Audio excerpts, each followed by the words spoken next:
धन्यवाद देता हूं। सभापति जी, सबसे पहले श्रद्धेय नेताजी को मैं नमन करना चाहता हूं, जिन्होंने अपने संघर्ष, अपनी हिम्मत, साहस और अपने पूरे जीवन की तपस्या समाज के उत्थान के लिए, देश और उत्तर प्रदेश की तरक्की के लिए और समाज के हर व्यक्ति की तरक्की और खुशहाली के लिए उन्होंने जो अपना पूरा जीवन समर्पित किया है, सबसे पहले मैं आपके माध्यम से उनको नमन करना चाहता हूं। माननीय सभापति महोदय, श्रद्धेय नेताजी ने हम लोगों को अपने समाजवादी विरासत में इंसाफ और इंसानियत, न्याय और हक की लड़ाई करना सिखाया है। उस लड़ाई को हम लोग बखूबी अपने नेता आदरणीय अखिलेश यादव जी के नेतृत्व में शानदार तरीके से उस विरासत को न केवल लड़ रहे हैं, बल्कि नेताजी के हर सपने को पूरा करने तक हम लोग चुप बैठने वाले नहीं हैं। सभापति महोदय, बजट एक व्यापक विषय है और जब इस विषय के बारे में सोचते हैं तो समझ में नहीं आ रहा कि कहां से शुरू करें, क्योंकि देश में आज कोई वर्ग नहीं बचा है। कुछ चुनिंदा उद्योगपतियों के बारे में बात नहीं करूंगा, लेकिन देश के 140 करोड़ लोगों में से कम 95% लोग ऐसे हैं जो आज पूरी तरह से बर्बाद हैं। एनडीए की यह सरकार 11वां बजट पेश कर रही है, लेकिन इस 11वें बजट के बावजूद अगर मैं देखता हूं तो समाज की जो गरीबों के लिए सबसे ज़्यादा ज़रूरी चीज़ें हैं, स्वास्थ्य का है तो स्वास्थ्य 2023 और 24 में बजट घटा दिया है। किसानों का बजट जहां यूपीए के सरकार के समय 2014 तक 5.5 था, वहीं 24 आते आते ये 3.15 रह गया है। शिक्षा का बजट जहां 2013 में 4.77 था, आज 23-24 आते आते ये 2.5% रह गया है। इसी तरह से जितनी भी ज़रूरी चीज़ें हैं, सभापति महोदय, मुझे कहने में कोई संकोच नहीं, ये जो बीजेपी की एनडीए की सरकार है, ये सरकार पूरी तरह से गरीब विरोधी, किसान विरोधी, नौजवान विरोधी, बुनकर विरोधी, छात्र विरोधी, दलित विरोधी, पिछड़ा विरोधी, मजदूर विरोधी, जितनी भी अगर उपाधियां दी जाएंगी सभापति महोदय वो कम हैं। और मैं कोई राजनीतिक भाषण नहीं दे रहा हूं, मैं उदाहरण सहित आपको जब नंबर आए तो बोल देना, और हमें पता है आपका नंबर भी नहीं आएगा आपकी पार्टी में, ये भी पता है हमें।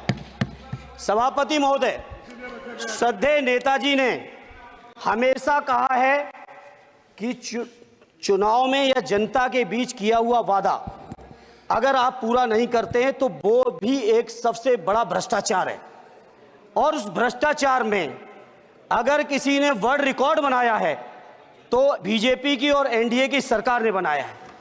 सभापति महोदय, 2014 के चुनाव के समय प्रधानमंत्री जी ने वादे किए कि 2 करोड़ रोजगार हर साल मिलेंगे। स्वामीनाथन जी, जिनको भारत रत्न दिया है सरकार को मैं धन्यवाद देता हूं, लेकिन वो धन्यवाद अधूरा है जब तक उनकी सिफारिशों को नहीं मानते हो। 2007-8 से लगातार मांग चल रही है देश में कि स्वामीनाथन जी की जो सिफारिश है, किसानों को 1.5 गुना समर्थन मूल्य देने का, एमएसपी की गारंटी देने का, कानूनी हक और अधिकार देने का, उस गारंटी को आज तक नहीं माना, आज तक नहीं माना, आज तक नहीं माना। स्वामीनाथन जी को आज तक नहीं माना। अध्यक्ष जी, डिस्टर्ब ना करिए। सभापति महोदय, मेरा टाइम इसमें काउंट नहीं होगा। आप इधर, अरे यार, इसे जीता है तो ज्यादा ना बोलो, मालूम है कितने बड़े तीरंदाज हो। इधर सुनो, स्वामीनाथन जी की आपने नहीं मानी, एमएसपी आपने लागू नहीं की। कितनी बढ़िया बातें कि खाद पे हम सब्सिडी बढ़ा रहे हैं, पहले 50 किलो को 45 किलो, फिर 45 किलो को 40 किलो, और मुझे लगता है कि एक तीसरा कार्यकाल पूरे होते होते केवल 10 ही किलो बचेगा, खाद के कट्टे में से ज्यादा नहीं बचेगा। मंडी एक नहीं बनाई, आत्महत्या इतनी कर रहे हैं किसान, और किसान अगर अपनी एमएसपी की मांग करते हैं, हजारों किसान यहीं दिल्ली की सीमा पर मारे जाते हैं, और आप सोचते हो कि आपकी बात को कोई समझेगा नहीं। सभापति महोदय, नौजवानों को कितना गुमराह किया गया। नौजवानों से कह दिया गया हर साल 2 करोड़ रोजगार। मैं आज सवाल पूछता हूं अपने नौजवानों की ओर से, बताएं भारतीय जनता पार्टी के लोग, सरकार में बैठे लोग, 10 साल आपने राज कर लिया है, आखिर 20 करोड़ नौजवानों को रोजगार कहां है? अरे छोड़िए यार, अबे कोई नोटिस नहीं लेता तुम्हें, छोड़ो छोड़ो, कोई नोटिस नहीं लेगा तुम्हें। 20 करोड़ नौजवान के रोजगार का हिसाब कहां है? आज 11वें बजट में जब याद आई तो वो भी ट्रेनिंग की बात करते हो। मैं कहना चाहता हूं IIM, IIT के नौजवानों को रोजगार नहीं दे पा रहे हो। आप सोच रहे हो इंटर्नशिप के इस छोटे से शगुफे से नौजवान खुश होंगे? देश के नौजवान खुश होने वाले नहीं है। सभापति महोदय, शिक्षा के मसले पर लगातार बजट घटाया जा रहा है, लगातार सरकारी शिक्षा कम की जा रही है, और ये बीजेपी की सरकार की लगातार प्रयास है कि नौजवान शिक्षित होंगे तो सवाल पूछेंगे। देश की JNU से लेके BHU से लेके MU से लेके जितने बड़े संस्थान हैं, सारे संस्थानों को बर्बाद कर दिया है। एक भी दलित, एक भी पिछड़े, कहीं आपका वाइस चांसलर नहीं है। लगातार जितने भी आपके professor, associate professor, assistant professor की नियुक्तियों में RSS का जब तक कोई फंडामेंटल कोर्स नहीं करेगा, बेसिक कोर्स, तब तक उसकी नियुक्ति नहीं होगी।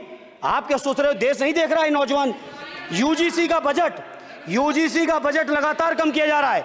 मेरा खुला आरोप है इस सरकार पर कि ये सरकार शिक्षा को प्राइवेट करके, शिक्षा को मुट्ठी भर उद्योगपतियों के हाथों में देके, शिक्षा को चुनिंदा लोगों के हाथ में देके, देश के 140 करोड़, जिसमें मैं समझता हूं 90% लोग गरीब हैं, उन गरीबों के हाथों से शिक्षा को छीनने का ये जो आपकी सरकार षड्यंत्र कर रही है, इसके लिए हम लोग इस मौके पे विरोध करते हैं। लगातार फीस बढ़ा रहे हैं, शिक्षकों की कमी है, रोजगार आप दे नहीं पा रहे हो, सामाजिक असमानता। सभापति महोदय, 2014 में जिस समय सरकार बनी थी NDA की, उस समय देश की जितने भी जो आर्थिक चीजें थी, जो वेल्थ थी, उसमें पिछड़ों की हैसियत 17% थी, 17%, 17। और आज 10 साल की NDA की सरकार के बाद पिछड़ों की आर्थिक हैसियत हो गई है केवल 9%। मैं कहना चाहता हूं चुनौती के साथ, वित्त मंत्री अपने जवाब में बता दें, अनुसूचित जनजाति का एक भी व्यक्ति देश में अरबपति हो तो बता दो, एक भी अरबपति हो तो बता दो, एक भी दलित को अरबपति आपने बना दिया हो तो बता दो, एक भी पिछड़े को बना दिया हो तो बता दो। आप जवाब में दे देना, आप डेटा दे देना, आप डेटा दे देना, हमारी दबाव नहीं रुकेगी। सभापति महोदय, जब बीजेपी की सरकार, जब बीजेपी के लोग विपक्ष में रहे तो OPS की बातें किए। 10 साल से आप सत्ता चढ़ा रहे हो, 11वां बजट पेश कर रहे हो, पूरा देश आज OPS के लिए सरकारी कर्मचारी परेशान है, कहीं OPS की चर्चा नहीं है, पुरानी पेंशन की कोई चर्चा नहीं है। सभापति महोदय, पुरानी पेंशन तो पुरानी पेंशन, हम मांग करते हैं, बहुत बड़े राष्ट्रभक्त आप बनते हो, मैं मांग करता हूं देश के पैरामिलिट्री फोर्सेस को आप पुरानी पेंशन दीजिए। मैं मांग करता हूं, आप राष्ट्रभक्त हैं ना, सीमा में जो सुरक्षा कर रहे हैं, जो शहादत झेल रहे हैं, मेरी मांग है कि आप उनकी OPS दीजिए। वो आप OPS नहीं दे पाओगे।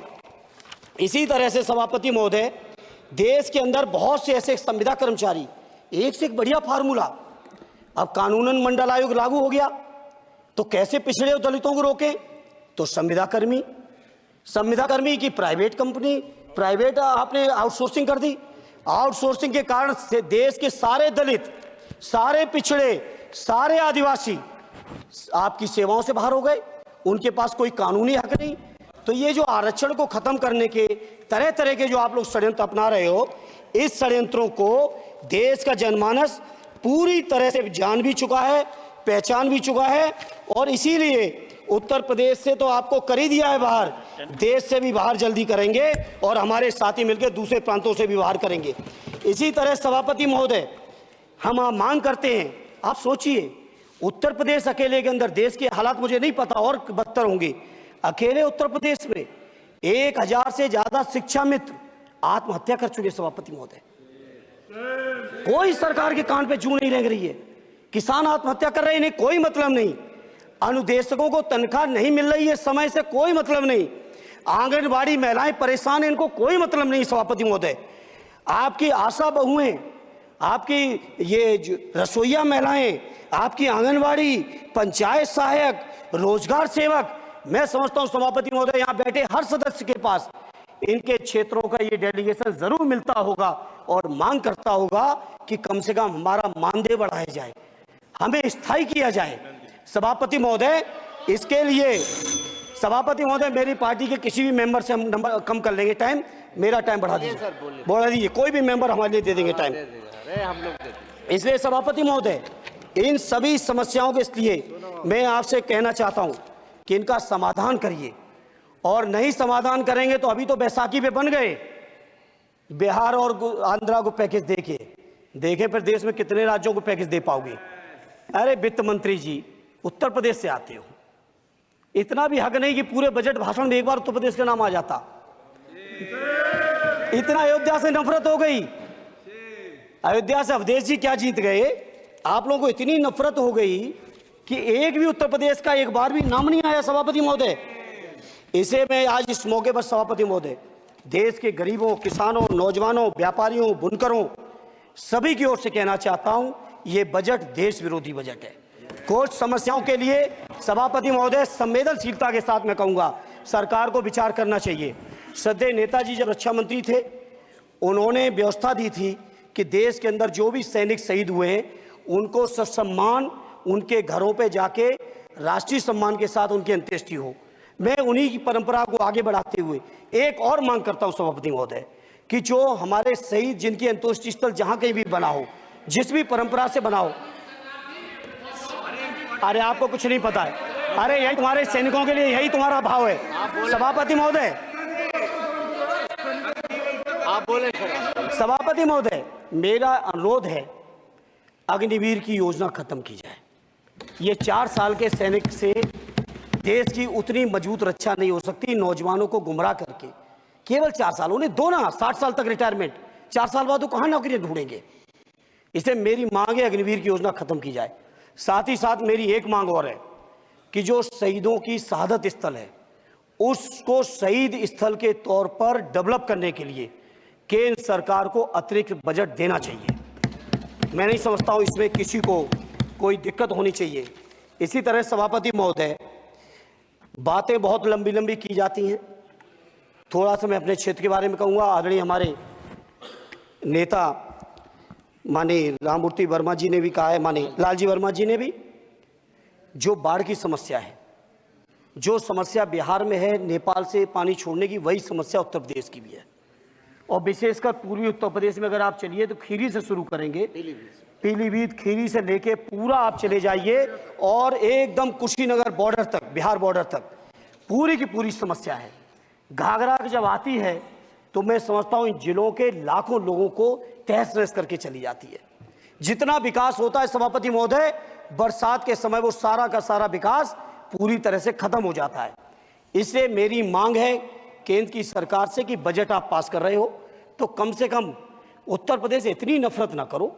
2 बार तो उत्तर प्रदेश की दम पे ही बैठे थे और तब भी ये वित्त मंत्री जी हंस रहे हैं, इनके यहाँ भी आता है, बाढ़ तो जाती होगी महाराज, बसता तो नहीं होगा, कुशीनगर बसता नहीं होगा, आपका मऊ बसता नहीं है, आजमगढ़ बसता नहीं, अंबेडकर नगर बसता नहीं, बहराइच बसता नहीं, खीरी बसता नहीं, श्रावस्ती बसता नहीं, पीलीभीत बसता नहीं, बलिया बसता नहीं है, कुशीनगर बसता नहीं है, गोरखपुर बसता नहीं है। इतने जिले तो हमारे उत्तर प्रदेश के प्रभावित हैं। तो बिहार की तरह से एक विशेष पैकेज हमारे उत्तर प्रदेश के लिए भी दे दो। कम से कम इतना तो कहने की हिम्मत रखो, केवल